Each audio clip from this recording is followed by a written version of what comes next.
C'est le ponçage, c'est plus de mon truc, hein. Là, je vous le dis, je commence à ras-le-bol le ponçage. Donc si la finition elle est faite correctement, même si ton meuble il est un peu comme ça de travers, bah ça se voit moins que voilà. Si la finition elle est bien faite, ça cache un peu la misère des fois. Ceci dit, bon, il suffit de lire la notice qui est marquée derrière, hein. C'est con comme la lune. Hein. Moi je dis ça, mais si vous lisez la notice, c'est marqué dessus.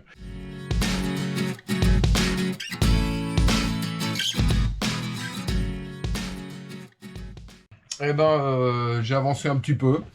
Là, j'ai découpé mes planches pour mes coulissants, là, ici, là. Donc, je vais pouvoir les préparer. J'ai mis mon rail, je sais pas si on le voit, là, ici, là. J'ai collé mon rail ici au plafond et j'ai refabriqué un rail pour que le coulissant vienne dedans, comme ça. Hop. Voilà. Et ça va coulisser l'un dans l'autre. Voilà. On va poser ça après. Donc ça, je l'ai collé. J'ai mis des petites vis là. J'ai collé ça à la PPU, hein, bien sûr. Donc métal avec métal en PPU et sur le bois directement. Donc tout est collé, nickel. Et puis on voit, je sais pas si on voit la caméra là, mais on voit la colle qui dégueule, hein, comme j'explique à chaque fois. Mais ça tient du feu de Dieu, ça. Hein, c'est vraiment. Après, donc j'ai fini mes petites bricoles là, ici là. Voilà, ça c'est bon. Hop, ça ferme, impeccable. Ça, nickel, j'ai mis mon petit machin. Alors je l'ai pas collé volontairement parce que ça va être peint. Donc ma bouteille, je suis bien content. Elle rentre dedans. J'ai fait aussi ça. Là j'ai mis ma petite charnière piano définitive. Donc nickel. Et j'ai mis mon petit truc pour hop, que ça ferme comme ça. Impeccable. Bon, et ben là, on va s'occuper de celle-là, celle qui est là. Elle a été coupée brute de brute, donc on va la retailler correctement, qu'elle vienne dedans. Et on va remettre un petit... c'est le dernier qui me reste, je crois. Hop. On va mettre le dernier truc, là. Là. Bon, allez, on s'occupe de ça, c'est comme ça sera fait. Après, on va poser le rail, mettre les portes coulissantes. Et puis après, on va s'occuper du bas. La partie en bas, là, j'ai la cuve à eau à faire. Je vais mettre aussi les fixations, là, pour voir si la cuisinière, elle rentre bien. Qu'il n'y ait pas de galère, quand même. Et puis les deux placards du bas qu'il va falloir faire aussi, quoi. Enfin, il reste encore un peu de menuiserie, hein. Puis alors là, le bateau... il y en a... ouais. Il y en a partout. Partout, c'est un truc de ouf. Hein. Dès qu'on fait quelque chose, c'est une catastrophe, quoi. On envahit le terrain. Enfin, bon, là, c'est quand même gros chantier, hein, cuisine. Bon, mais oh là là, il y a du bois là, du bois là-bas, des machins, des morceaux, des trucs. Je t'en monte, je t'en redescends, il me manque des trucs. Enfin bon, hallucinant, quoi. Enfin bon. On s'adapte, on avance, et puis bon, bah voilà, au moins on a une cuisine qui ressemble à quelque chose. Enfin bon, après, il va falloir enduire, poncer, enfin, c'est pas fini, hein. Là, c'est juste les meubles, hein, qui sont, voilà, grosso modo, ils sont dégrossis, quoi. Voilà, on sait à peu près où les choses vont. Mais le plus gros du boulot, je dirais presque, le plus chiant, c'est maintenant. Ça va être quand il va falloir tout enduire, poncer, peindre. Là, c'est la finition. Là, on a des meubles, c'est la finition qui fait tout, hein. Donc si la finition elle est faite correctement, même si ton meuble il est un peu comme ça de travers, bah ça se voit moins que voilà. Si la finition elle est bien faite, ça cache un peu la misère des fois. Bon bah allez, je continue et puis je fais ma petite porte et je vous fais voir ça au fur et à mesure. Allez, à tout de suite.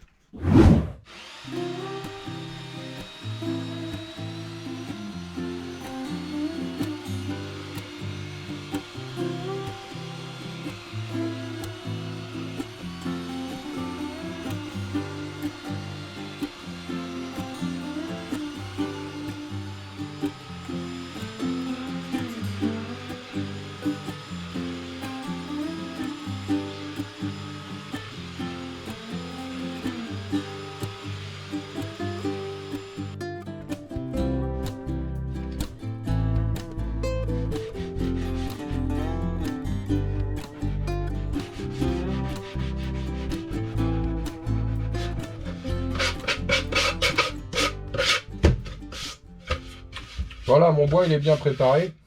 Je vais coller ma charnière que je vais couper. Et après on va mettre ma petite fixation là. pour mettre ça. Bon, allez, on continue, on coupe. Moi, j'utilise des charnières piano que j'achète par bout de 2 mètres en inox. Donc ça, c'est de la charnière piano de 25. Alors 25, ça veut dire que quand elle est ouverte, comme ça, quand elle est ouverte, elle fait 25 mm de bord à bord, ici, là, hein, entre là et là, hein, 25 mm là. Donc ça, c'est de la charnière de 25. Et un bout de, voilà, comme ça, un bout de 2 mètres, 2 mètres de long, je dois le payer dans les 15 €. Donc c'est pas exorbitant par rapport à ce qu'on peut acheter au détail. C'est-à-dire toutes les charnières, par exemple, qu'on achète, on en a vite fait de mettre 10 balles dans 2 charnières pour une porte. Donc alors que là, au mètre linéaire, ça vaut pas grand-chose en définitif. Et ça reste de l'inox. Donc et ça tient très bien. Voilà, au moins on a une charnière qui fait toute la hauteur de la porte et qui tient. Voilà, c'est pas un truc qui branle balle dans le manche. Moi, c'est mon point de vue. Hein. Après, il y en a qui aiment bien mettre des charnières autrement. Enfin, peu importe. Là, ici, j'en avais. Ici, là, j'ai mis d'autres types. Voilà, j'ai mis des charnières comme ça. Là, c'est encore autrement. Ah non, là, c'est une charnière piano. Là, c'est une charnière piano aussi. Et non, là aussi, c'est charnière piano. Là, ouais, charnière classique. Mais ça, c'est les charnières que j'ai démontées du bateau que j'avais récupéré. Donc 15 balles les 2 mètres en inox. Alors c'est pas abricot machin hein, qu'il faut aller les chercher. Hein. Faut aller chez les pros. Hein, voilà. Faut aller chez... j'en sais rien moi. Qu'est-ce qu'il fait en professionnel? Il y a Dispano ou des choses comme ça qui font du matériel professionnel sur des longueurs comme ça. Mais ça vaut le coup parce que là je vais avoir 2 portes qui vont faire 80 de haut. 80 et 80, ça fait 1m60 déjà sur mes 2 mètres. J'en ai 1m60 de bouffée. Hein. Donc moi je préfère utiliser ça, c'est plus fiable. Je coupe ce que je veux dedans. Et puis même un petit bout qui me reste, je le garde. Et puis ça peut me servir pour carrément autre chose. Quoi. Donc voilà, tout simplement. Bon bah allez, je coupe ça. C'est de l'inox, hein. Attention.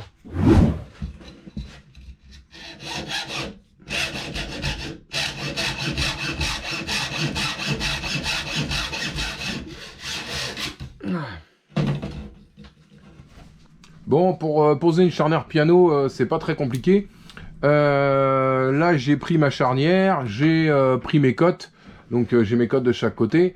Je pose mon truc bien à plat. Là, ma planche que j'ai besoin.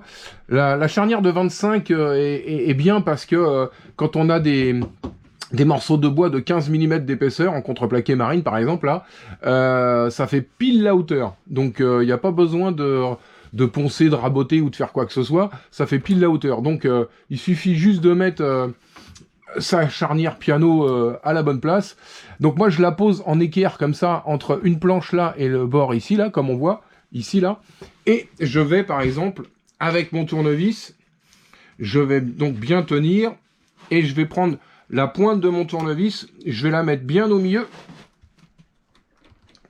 et je vais l'enfoncer. Ça va faire une empreinte en croix. Puisque c'est une croix, hein. Ça va faire une empreinte en croix.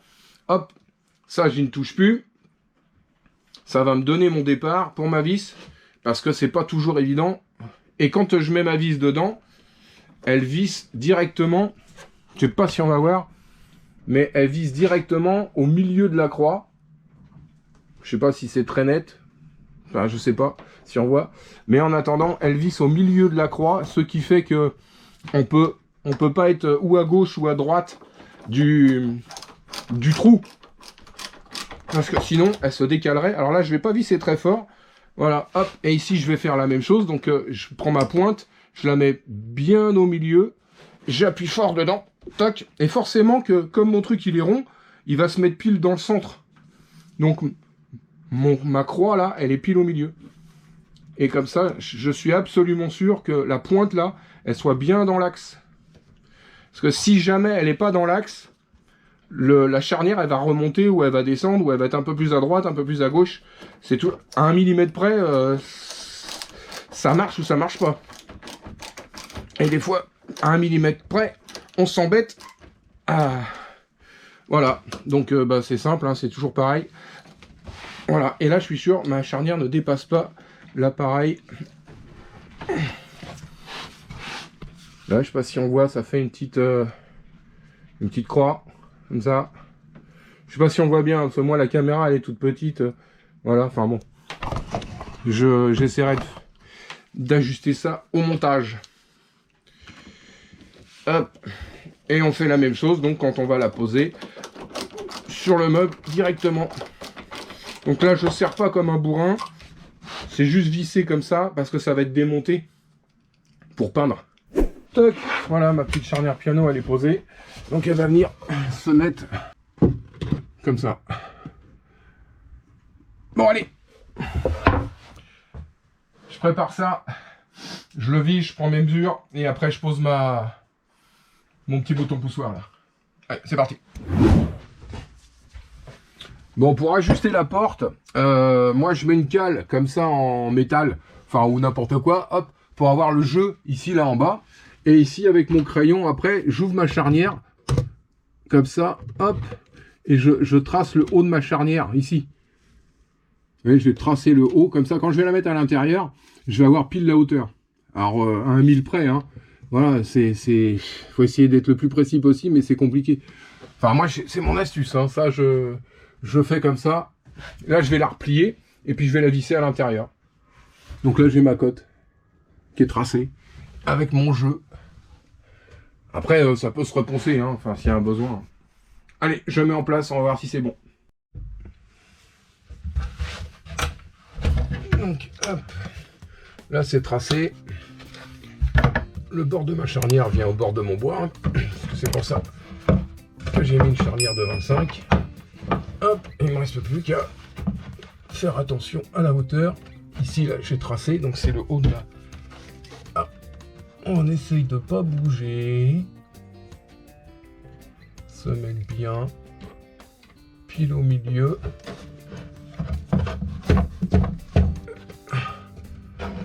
Voilà, j'ai ma première empreinte qui est là. Et comme le milieu, c'est le milieu, et ben, normalement, je devrais pas avoir trop de problèmes à mettre ma vis. Normalement.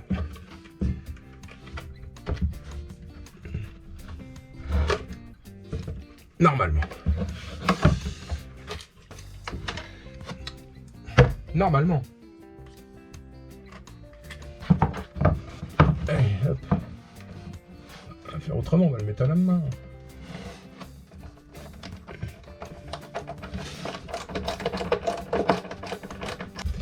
Là, on va se mettre au bord, pareil. Là, c'est bien au bord ici.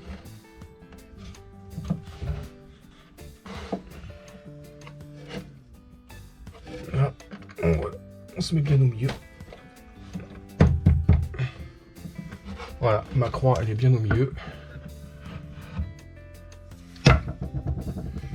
La pointe de ma vis, elle va forcément rentrer au milieu. Toc.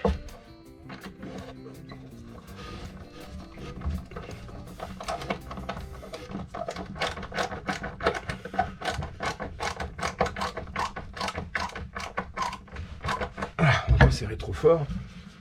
Ah bah voilà. Impeccable.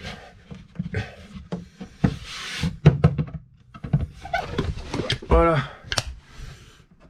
Hop. Donc là j'ai mis que 2 vis, hein. C'est juste pour voir si tout baigne dans l'huile. Là, je vais pouvoir peut-être la descendre un tout petit peu, peut-être. Mais ça, il suffit de taper avec un petit marteau. Tac. On va la redescendre quelques millimètres. D'1 millimètre. Faut qu'il y ait du jeu partout. Donc là, j'ai pratiquement plus de jeu là que là. Enfin, c'est pas très grave. Un petit coup de ponçage, puis ça va. Ok, bon bah allez, je mets ma fixation ici.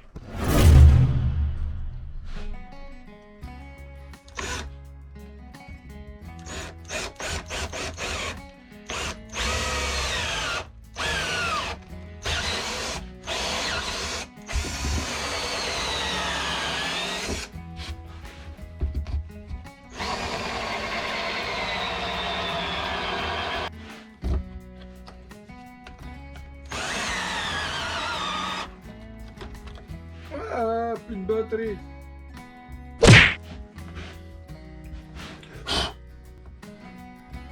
Ah, ça demanderait un petit peu de...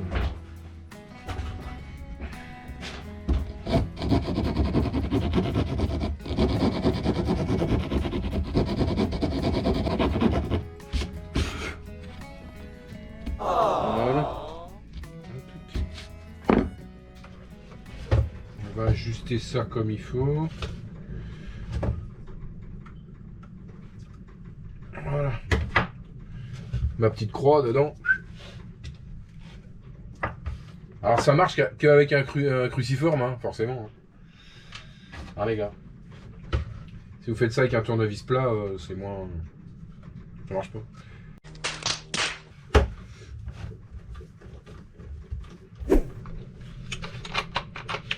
Bon, impeccable. Ça sera collé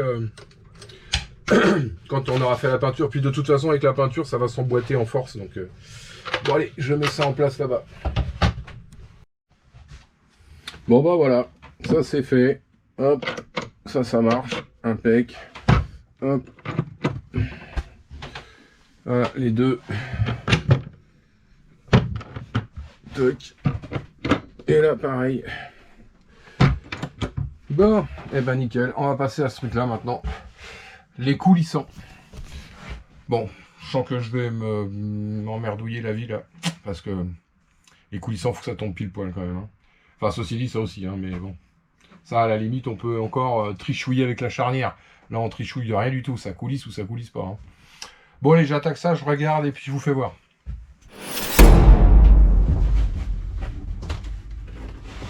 Bon. Bon. Ok. Donc là, j'ai mis mon rail, j'ai percé mes trous, j'ai mes boulons, mes écrous. Je vais mettre ça dedans. Alors, parce que moi, je veux que ça soit démontable. Ça serait quand même bien mieux. Toc, on va mettre ça dedans. J'ai préparé mes panneaux. J'ai percé mon petit trou. Donc maintenant, il n'y a plus qu'à mettre ça comme il faut dedans. Alors là, je vais me marrer parce que tout seul, c'est pas évident. Alors, il faut rentrer ça là-dedans d'abord.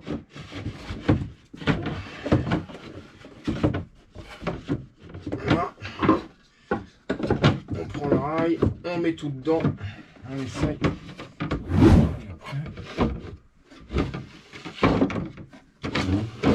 Bon, ma foi, ça passe. Nickel. Bon, j'ai plus qu'à boulonner tout ça. Là. Bon, et ben, bien content, le petit monsieur. Impec. Bon.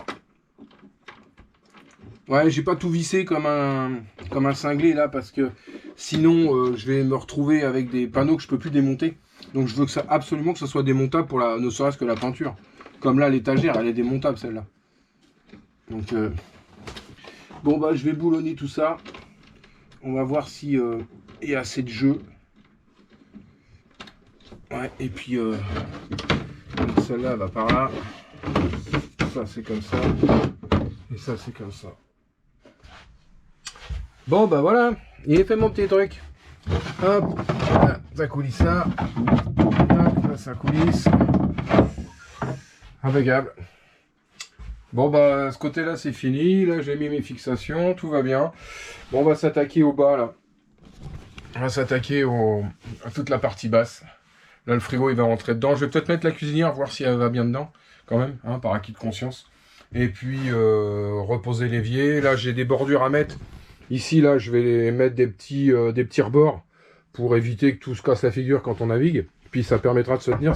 J'ai trouvé comme des petites poignées. Donc ça fera peut-être l'affaire, c'est voilà.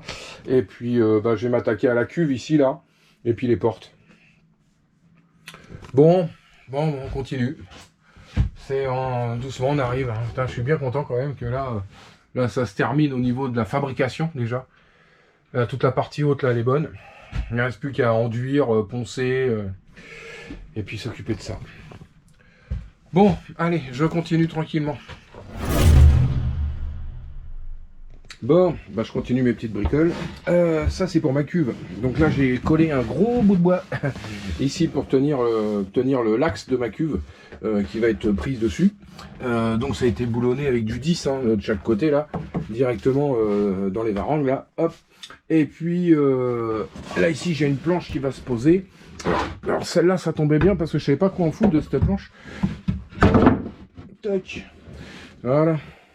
Donc là, les moches, hein, c'est de la colle qu'il y a dessus. Mais par-dessus ça, je vais coller, moi, un lino. Donc à la limite, la planche, je m'en fous un peu. C'est pour ça que j'ai pris celle-là. Je peux pas m'en servir pour faire des meubles. Donc je la récupère. C'est un 15 mm pareil, contreplaqué marine. Et je vais coller un lino dessus pour poser ma cuve. Donc poser la cuve, ça donne ça. Est-ce que j'ai la place de passer?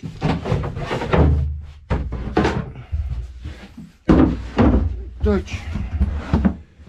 Voilà, la cuve elle va venir là. Voilà, en dessous.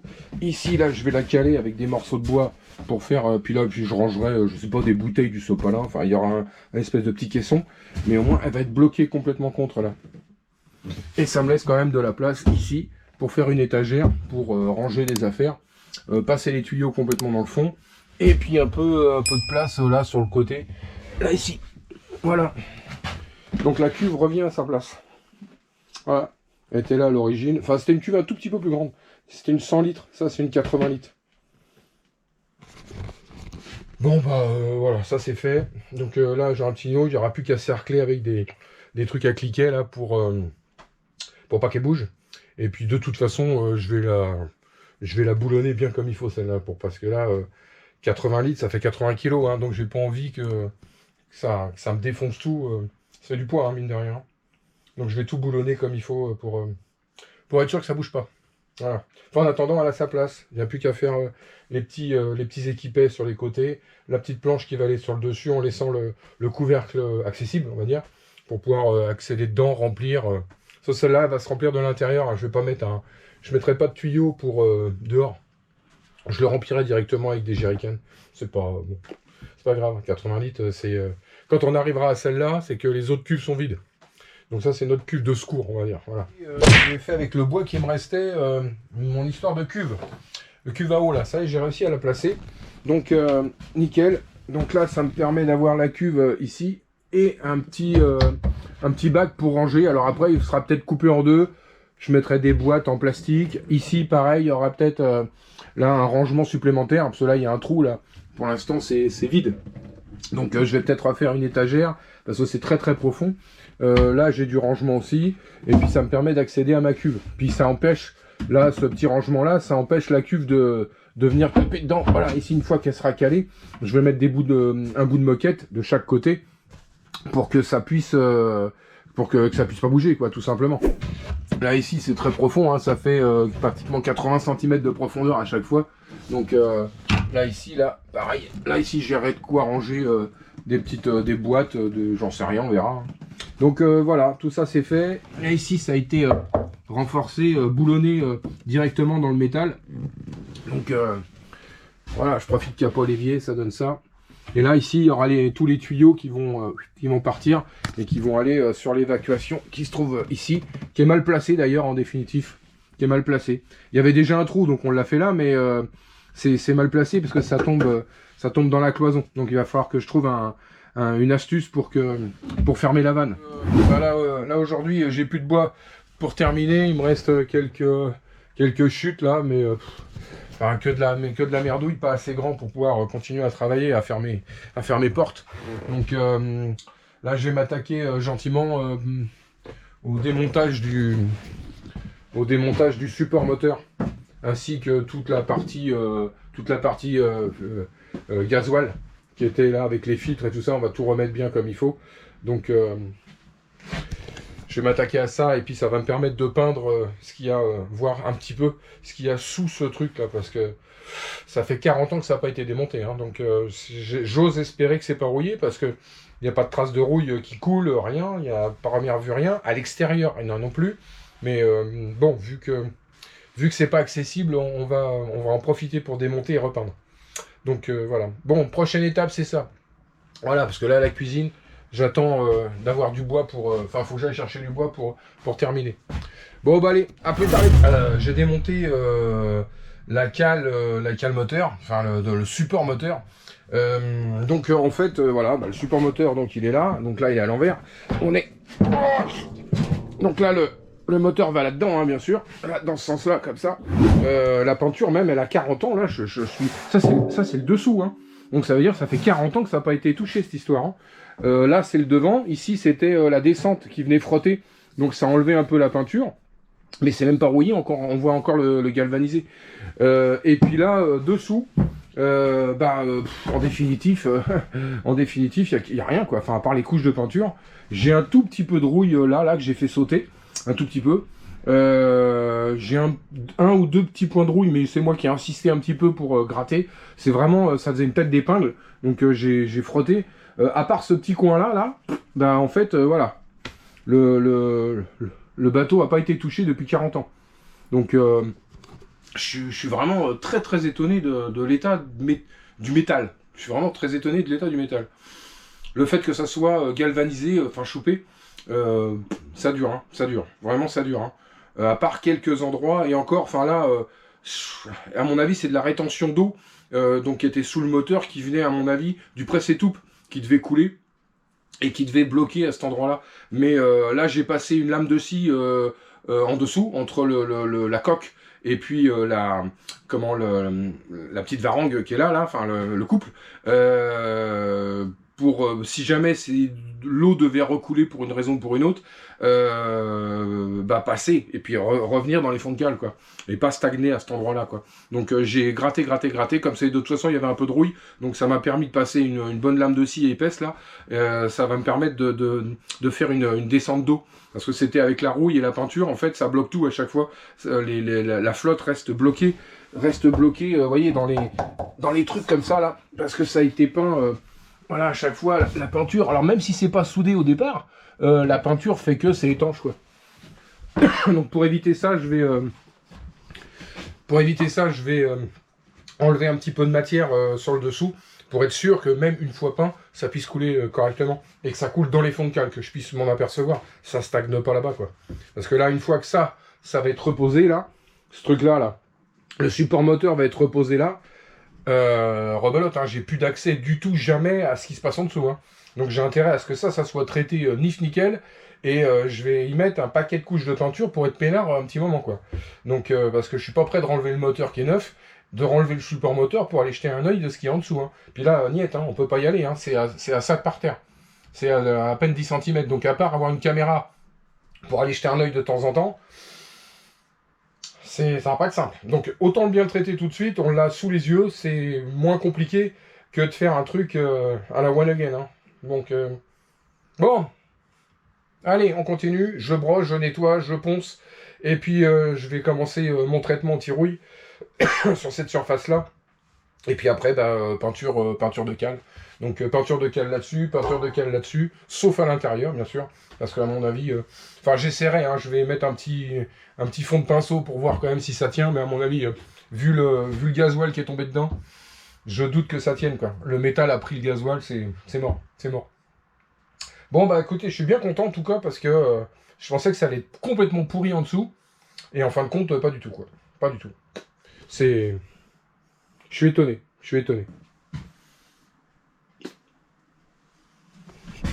Bon bah tant mieux, hein. C'est une preuve de bonne santé.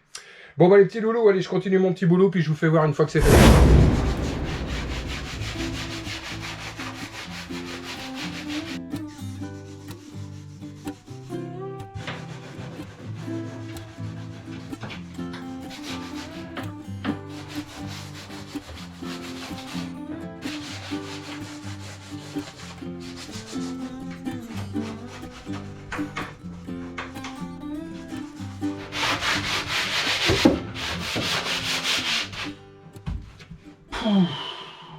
Je crois que j'en ai passé 50% de mon temps à poncer dans ce bateau. C'est un truc de ouf, hein, quand même. Hein. On passe son temps à poncer. C'est tout le temps. Donc là, je ponce un petit peu. La peinture, elle est super dure. Là. Ça doit être un bicomposant aussi, ça. Donc je la ponce un petit peu pour que ça accroche. Mais franchement, la peinture, elle est bonne, là. Ouf. C'est... la vache. C'est pénible, hein. C'est vraiment... le ponçage, c'est plus de mon truc, hein. Là, je vous le dis, je commence à... ras-le-bol, le ponçage. Bon, allez, je continue là-bas. Il me reste encore les deux petits bouts, là et là, à faire. Après un bon coup de balai, un coup de chiffon humide là pour enlever un peu la pousse-nif de tout ça. Et puis on va faire le traitement anti-rouille. Voilà. Bon allez, je coupe la caméra, parce que ça sert à rien de poncer pendant des heures.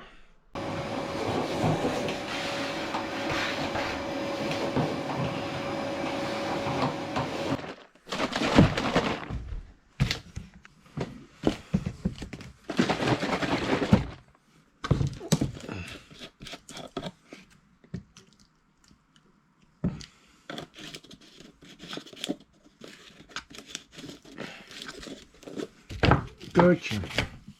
Petit traitement à la ferrose.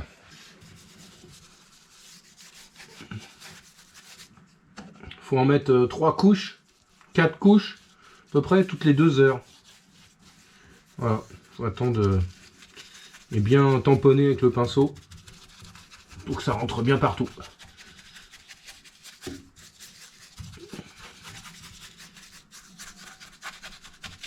Parce que là c'est sous le moteur, hein.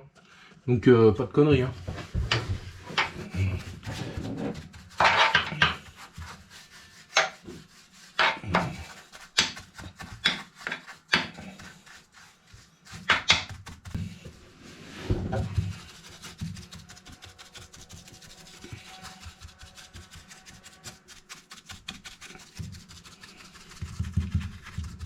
Voilà.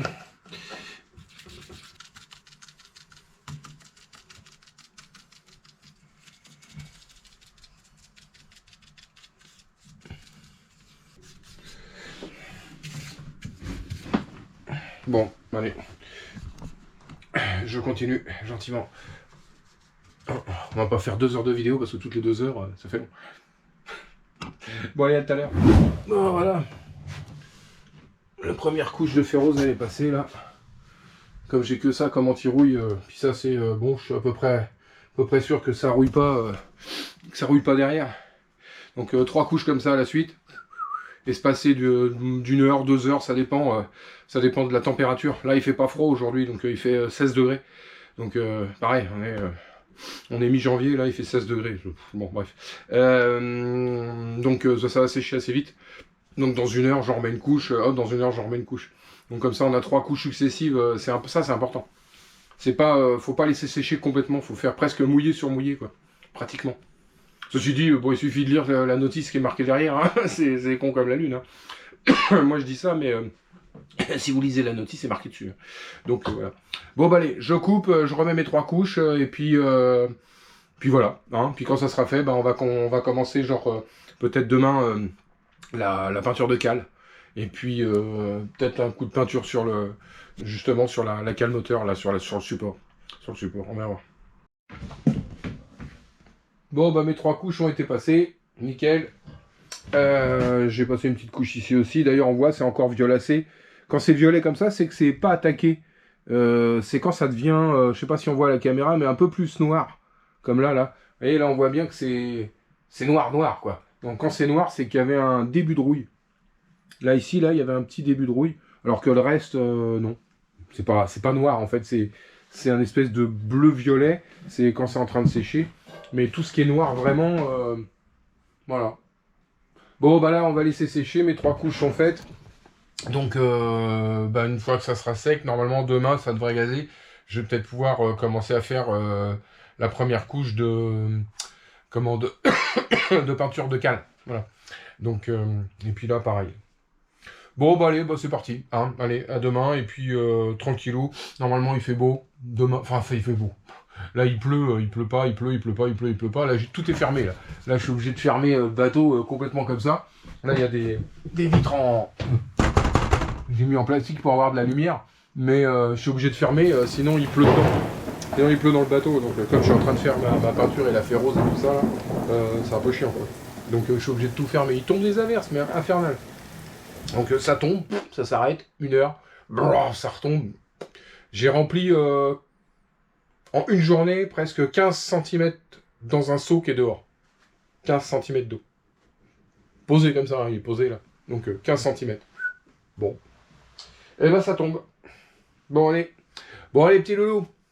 À plus tard. Salut.